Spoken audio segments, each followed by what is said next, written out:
자, 그러면 지금 시간이 없어서요. 그 선생님들한테, 그러니까 토론자들께 그러면 이런 것에 대해서 한국은 어떻게 어떤 전략을 취해야 될 거냐 이런 질문을 하기 전에 나오신 그 질문을 빨리빨리 말씀드리겠습니다. 다 대답하실 필요 없습니다. 한 학생이 이대에서 학생들이 많이 오셨네요. 민하협이 어떤 이런 동맹에 관한 것이라든지 해서 뭔가 좀 적극적으로 어떤 입장을 표명해 줄 수 없느냐 그런 질문도 하셨고요. 그다음에 TPP에 대해서 한국이 들어갈까 했는데 TPP가 이렇게 지금 낙동강 오리알처럼 돼가고 있는데 한국 TPP 계속 해야 됩니까? 라는 질문이고 그 다음 분은 굉장히 의견이 많으셨는데요. 아마 질문의 요지는 핵 문제인 것 같습니다. 지금 뭐 전략적 핵을 들어오고 이러한 문제들이 국내에서 논의되고 있는데 트럼프 행정부에서 그것이 가능할 건지 그 다음에 또 다른 선생님은 왜 국방력 강화에 대해서는 왜 생각 안 하냐 아까 심윤조 의원님께서 국방력 강화 많이 말씀하셨는데요. 자, 그 다음에 또 이분은 지금 거국 내각이 성립하면 외교안보 정책도 변화가 되지 않겠느냐. 사실 미국에서 우리나라 대선이 내년에 있어서 어떻게 한국 정부가 들어서면서 그 워싱턴하고 서울이 조화를 이룰지 굉장히 관심들을 많이 보였습니다. 지금 그게 더 빨라질 것도 같아서 그리고 미국, 일본에도 비선 영향력이 있냐고 질문까지 해주셨습니다. 그 다음에 한일 군사정보보호협정 왜 지금 서두르냐 그런 질문하셨고 또 한 학생이 지금 트럼프 정권이 이렇게 빠지면 이 힘의 불균형으로 인해서 이게 미국이 Make America Great Again이 가능하겠냐 이게 대내만으로 가능하냐 대외에서 힘이 약화되면 이렇게 영향을 발휘 안 하면 그래서 뭔가 마부다니 싱가포르 그분이 말씀하신 대로 뭔가 투명한 국제사회에서 어떤 거버넌스런 실현 가능성이 있겠느냐 이런 질문들을 하셨어요. 그래서 다 질문하실 필요는 없지만 각각 한 4분 정도씩 마무리 발언 특히 한국의 어떤 분들이어야 될지를 중심으로 말씀해 주시기 바랍니다. 그럼 심 의원님 먼저 드리겠습니다. 네, 먼저 그 페리 장관 왔을 때 저도 뵀는데 같은 세 가지 프라이머리 골이라고 북한의 입장 얘기했는데 그 사실 북한 입장을 상당히 많이 이해하는 바탕 위에서 하신 말씀이다 이렇게 보고요.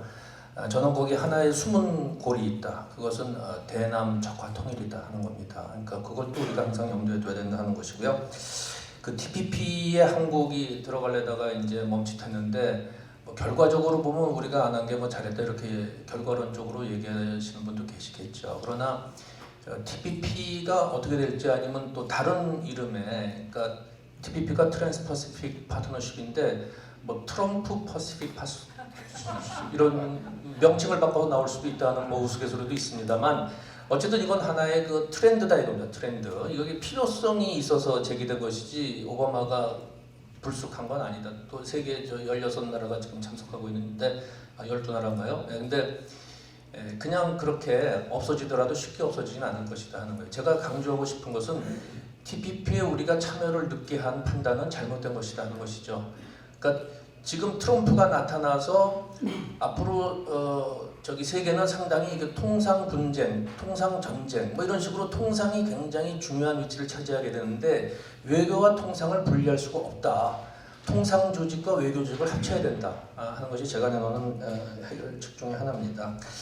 그다음에 그 전술 핵무기는 그거는 아까 핵무장과 마찬가지로 하여튼 트럼프 대통령 당선인과 그 주변 사람들도 다 여기에 대해서는 이제 반대를 한다 하는 것이고 실질적인 실현 가능성도 그렇게 높지는 않습니다. 그러나 이러한 것들을 자꾸 국내적으로 얘기하고 이걸 통해서 우리가 우리의 국방력 강화에 도움이 된다는 측면이 있다면 저는 뭐 이런 얘기가 자꾸 나오는 건 나쁘지 않다 이렇게 봐요. 거국 내각에 대해서는 지금 사실 우리가 이중고 삼중고에 빠져 있는 겁니다. 이제 트럼프가 이제 당선이 되고 여러 가지 그 여파가 분명히 있을 것이거든요. 그러니까 미중 관계가 나빠지는 것 자체만도 우리한테 엄청난 영향이 있는 겁니다. 우리는 지정학적으로 미, 중러 이렇게 둘러싸여 있는데 역사적인 경험으로 보거나 지정학적인 그 판단으로 볼 때도 이 소위 주변 사강들이 서로 사이좋게 지낼 때 우리가 우리나라의 안정과 번영이 보장이 됐던 것이죠. 그렇지 않고 서로 싸우면은 그 피해는 고스란히 우리한테 온다 하는 겁니다. 크게 작게 온다는 겁니다. 가령 미중 간의 그 무역 전쟁이 일어나면 우리의 대중 수출도 당장 타격을 받습니다. 왜냐하면 우리가 중국에 수출하는 수출 품목의 70%가 중간재예요. 그러니까 중국이 우리한테 중간재 수입해서 그 가공해서 미국에 파는 구조거든요. 근데 미중 간의 그러한 무역 분쟁이 일어나면 당장 우리의 그 대중 수출에도 영향이 온다 하는 겁니다. 싸워서 좋을 일 하나도 없어요. 그러면 이 대립과 대결이 예상되는 미중 관계를 어떻게 협력하고 화해하게 이끌어가느냐, 이게 우리 외교의 가장 중요한 과제예요. 미중 사이에 어떻게 뭐 끼어서 이거 해보겠다, 그게 아니고 이 미국과 중국을 우리가 어떻게 이끌고 가서 이 사람들이 싸우지 않고 사이좋게 지내게 만드느냐 하는 게 우리 외교의 가장 중요한 과제다 하는 겁니다. 그러니까 한미동맹을 기반으로 해서 한중 간의 전략적 협력 동반자 관계를 어떻게 발전시켜 나가는 것이냐, 거기에 플러스 한일 간의 안보 협력도 어떻게 해나갈 것이냐 중요한 과제예요. 조금 전에 그 한일 정보 보호협정 쥐소미아 얘기 나왔는데 지금 시기적으로는 옳지 않습니다. 왜냐하면 아까 말씀드린 우리 삼중고 트럼프 현상, 제가 나머지 두 가지 말씀 안 드렸구만요. 요즘 일어나고 있는 이 정국, 그리고 내년은 이제 또 대통령 선거 회의라는 점, 이런 것들이 이제 삼중고라고 이제 말씀드릴 수 있는 것인데, 이런 상황 속에서 우리가 정말 어떠한 그 정책적 선택을 할 것인가, 지금 너무나 그 대립되는 부분이 많아서 우리가 과연 트럼프의 그 정책팀한테 그 정책 검토를 하는 6개월 기간 중에 무슨 말을 할 것이냐도 사실 불분명한 그런 상황입니다. 그래서 이 외교는 정말 초당적으로 저와 국가익사에는 아무것도 없다 이런 생각을 갖고 정말 머리와 그 정말 뜨거운 가슴까지 한데 합쳐서 지혜를 모아 나가야 될 때가 아닌가 이런 생각을 합니다. 대충 말씀드린 것 같은데요. 네, 감사합니다. 네. 우리나라는 미래의 동북아시아에 생존하고 발전하기 위해서 강한 국방력을 가진 나라여야 됩니다. 국방력은 꾸준하게 강화되어야 하고요. 특히 이제 국방력은 화력과 전략인데 그 전략이 지금까지 해왔던 패턴대로가 아니고 조금 더 효율적으로 우리나라의 국방력을 투사할 수 있는 방법들 이 좀 개발됐으면 좋겠다 이런 생각입니다. 그 방법의 하나로 핵무장은 방법이 아닙니다. 한국의 핵무장은 정치적 수사, 괄호 열고 선동, 괄호 닫고의 끝입니다. 한미동맹을 파기할 수 있는 힘도 없으면서 한미동맹을 종교처럼 믿고 있는 사람들이 오히려 역설적으로 핵무장을 주장하는 것, 저는 그것이 한국 사회에 동요만 불러일으킨다고 생각합니다.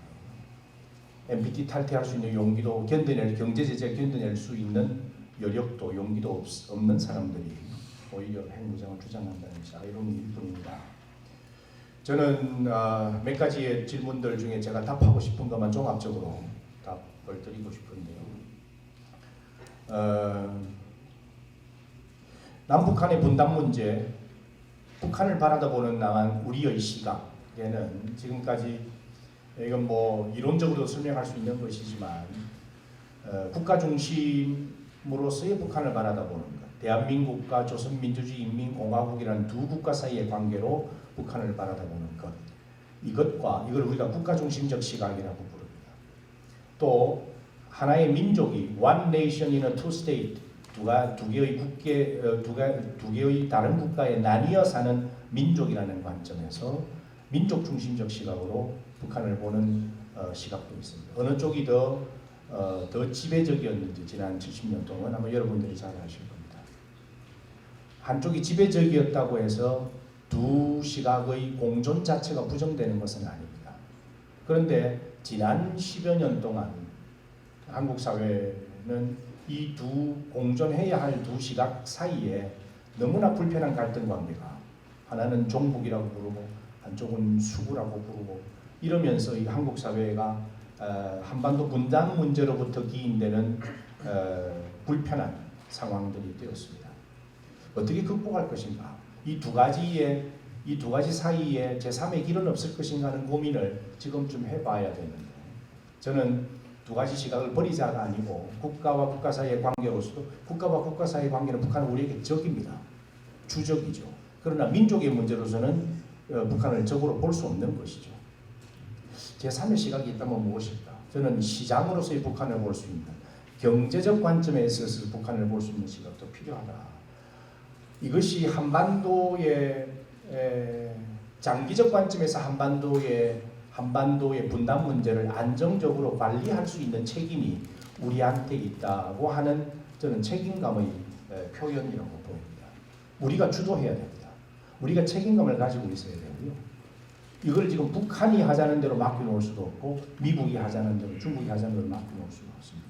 우리가 가지고 있는 목소리, 우리의 비전들이 한반도의 미래를 결정해야 됩니다. 그러기 위해서 한국의 외교 문제를 어떻게 해야 될 것인가. 저는 한국에게 유리한 국제적 환경을 막 조성해 나가는 데 한국의 외교 전략이 포커스를 둬야 된다. 그럼 무엇일까? 아까 제가 말씀드린 선순환 구도를 만들어내고 한국의 외교적 기동성, 한국의 외교적인 공간이 조금 더 넓혀질 수 있는 방법으로 외교 전략이 가야 한다. 이제 그 결과로서 이게 남북한 그리고 미국 사이에 선순환 구도를 만들어냈으면 좋겠습니다. 마지막으로 우리 민화협 화해, 제가 아까 reconciliation이라는 말을 유심히 봤습니다. 화해는 그냥 다 퍼주자 이런 것이 화해만은 아닙니다. 화해는 갈등을 종식하는 중간 단계로서의 화해가 반드시 필요한 정치적 과정입니다. 화해는 세 가지 종류가 있습니다. 제도적 화해, 물질적 화해, 관념적 화해 세 가지가 있습니다. 단지 물질적인 것을 하는 것만이 화해만은 아닙니다. 거기에 관한 고민들을 미라에서 좀 진지하게 해주셨으면 하는 부탁의 말씀을 드립니다. 이상 마치겠습니다. 네. 오늘 그 트럼프 시대, 트럼프 정권의 불확실성에 비해서는 두 분 토론자님께서 굉장히 확실하게 토론을 많이 잘해주셔서 굉장히 감사드리고요. 두 분이 북한에 대한 관여의 조건 이런 것에서는 조금 이견이 있으셨지만 어떤 국방개혁, 국방력의 강화라든지 그 다음에 미중 관계가 나빠질 때 한국이 조금 더 역할을 해야 된다는 것, 또 우리가 이제 외교적인 한반도에 있어서 어떤 주도적인 책임감을 가지고 노력해야 된다는 것, 그래서 좋은 말씀들 많으셨습니다. 근데 말씀들 하셨듯이 이것이 지금 미국 인수위 6개월 동안 취임하고 이제 내각들이 정해지는 거죠. 의회에서 인준을 받아야 되니까. 그 시기 동안 우리 정부의 인풋이 중요한데 지금 국내 정국이 속히 안정돼서 우리 유능한 관료들뿐만 아니라 정치인들 또 여러분 같은 민간인들이 민간 외교를 잘 하셔서 아무쪼록 한미 관계가 안정되기를 바람하지 않습니다. 오늘 바쁘신데도 이렇게 와주셔서 감사드리고 오늘 이렇게 훌륭한 토론을 해주신 김기정 교수님과 심은지 의원님께 큰 박수를 주시기 바랍니다.